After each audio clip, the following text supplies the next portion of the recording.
ராமாயணத்தில் தசரதனிடம் கைகேயி ஸ்ரீராமன் வனவாசம் போகணும் அப்படின்னு சொல்லிடுறாங்க. அதுக்கப்புறம் ராமன் வனவாசத்திற்கு தயாராகும் பொழுது சீதாதேவி, லக்ஷ்மணன் எல்லாருமே கூட வந்துடுறாங்க. அப்போ கைகேயி ஸ்ரீராமன் எந்த ஒரு அரசு வஸ்திரங்களும் இல்லாமல், நகைகளும் இல்லாமல் தான் போகணும் அப்படிங்கிற உத்தரவையும் கொடுத்துட்றாங்க. அதனால ராமன் காவி உடையை அணிந்து கொண்டு போகலான்னு தீர்மானிச்சாங்க. வனவாசம் கிளம்புறதுக்கு முன்னாடி அவங்களுடைய வஸ்திரங்களையும் நகைகளையும் எல்லாத்தையும் அயோத்தி வாசிகளுக்கு தானமாக வழங்க ஆரம்பிச்சாங்க.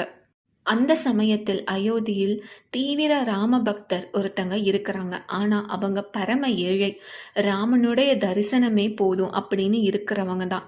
இந்த சமயத்தில் அந்த கூட்டத்தில் அவரும் இருந்தாரு. அவருக்கு எந்த ஒரு ஆசை பற்று இல்ல. இந்த வஸ்திரங்களோ நகைகளோ இதெல்லாம் வேணும் அப்படிங்கிற எண்ணமும் இல்ல. ஆனா ராமனிடம் இருந்து எது வந்தாலும் அது அமிர்தம் தானே. அந்த எண்ணத்தில் தான் அவங்களும் அந்த கூட்டத்துல இருந்தாங்க. எல்லாருக்கும் தானமாக ராமன் கொடுத்துட்டே இருந்தாங்க. அப்போ அந்த ஏழை பக்தரையும் ராமன் பார்க்கறாங்க. பார்த்துட்டு, உங்களுக்கு நகைகள் தரேன். இப்பதான் எனக்கு ஒரு எண்ணம் வந்தது. என்னிடம் ஆயிரக்கணக்கான பசுக்கள் இருக்குது. நானே வனவாசம் போறேன். இந்த பசுக்களை எல்லாம் என்னால பராமரிக்க முடியாது. அதனால அதையும் நாம் தானமாக கொடுக்கலான்னு முடிவு செஞ்சுட்டேன். உங்கள பார்த்தாலே வறுமையில் இருக்கிற மாரி எனக்கு தோணுது. அதனால நான் இப்போ ஒரு குச்சிய உங்க கையில தரேன். என்னுடைய கோசாலையில் வந்து அந்த குச்சிய வீசுங்க. எத்தனை மாடுகளை தாண்டி அந்த குச்சி போய் விழுகுதோ அந்த எல்லா பசுக்களும் உங்களுக்கே சொந்தமானது அப்படின்னு சொல்லிடுறாங்க. அதுக்கப்புறம் அழைச்சிட்டு போய் அவங்கள வீச சொல்றாங்க. அவங்க வீசியதோ ரொம்ப தூரமாக போய் ஆயிரக்கணக்கான பசுக்களையும் தாண்டி போய் விழுந்தது. அவரோ வயசானவர் தான். இத பார்த்ததும் எல்லாருக்கும் ஆச்சரியமாக இருந்தது.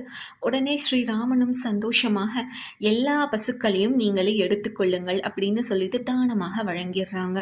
ராமர் கிட்ட இருந்து எது கிடைத்தாலும் அது சந்தோஷம் தானே. அவரு ராமனை வணங்கி பக்தியில் மூழ்கி அழுதுட்டே எல்லாத்தையும் எடுத்துட்டு அவரும் போறாரு. அப்போ பக்கத்துல இருந்து இத கவனிச்ச சீதாவும் லக்ஷ்மணனும் ராமனிடம் கேக்குறாங்க, அது எப்படி இவரால மட்டும் அவ்வளவு தூரம் வீச முடிந்தது? இவரே வயசானவர் தானே அப்படின்னு கேக்குறாங்க. அப்போ ஸ்ரீராமன் சொல்றாங்க, இவர் என்னுடைய தீவிர பக்தர். நான் எப்பொழுது அரசாட்சிக்கு வருவேன் அப்படின்னு சொல்லிட்டு ரொம்ப ஆர்வமாக இருந்தாரு. என் மேல அவ்வளவு பக்தி இவரு அந்த குச்சியை வீசும் பொழுது கூட ராமா ராமான்னு மனசுல என் பேரை சொல்லிக்கிட்டு தான் வீசினாரு.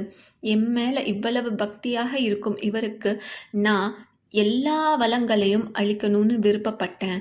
ஆனா மற்றவங்களுக்கெல்லாம் நான் கம்மியா கொடுத்துட்டு இவருக்கு மட்டும் நான் ஜாஸ்தியாக கொடுத்தா எல்லாரும் என்னை தப்பா நினைச்சுப்பாங்க. ஆனா இவருக்கோ நிறைய பசுக்களை கொடுக்கணும்னு தான் நான் விருப்பப்பட்டேன். இவரு என்னுடைய விருப்பத்தால் அந்த குச்சியை வீசும் பொழுது நான் இவருக்கு என்னுடைய பலத்தை கொடுத்தேன். என்னுடைய நாமமே அந்த பலத்தை அவருக்கு அளித்தது. அதனாலதான் அந்த குச்சி அவ்வளவு தூரம் போச்சு. இப்படி இந்த பசுக்களை நான் அவருக்கு தானமாக கொடுத்தால் யாரும் என்னை பற்றியோ இல்லை என்னுடைய பக்தரை பற்றியோ தவறாக எண்ண மாட்டாங்க. அதனால தான் நான் இப்படி செஞ்சேன் அப்படின்னு சொல்லிட்டு ஸ்ரீராமபிரான் சொல்றாங்க. ஒரு பக்தர் தன்னை வந்து அடைவதற்கு பகவானே அவருக்கான சக்தியையும் பலத்தையும் அந்த பக்தியையும் வழங்கிடுறாங்க.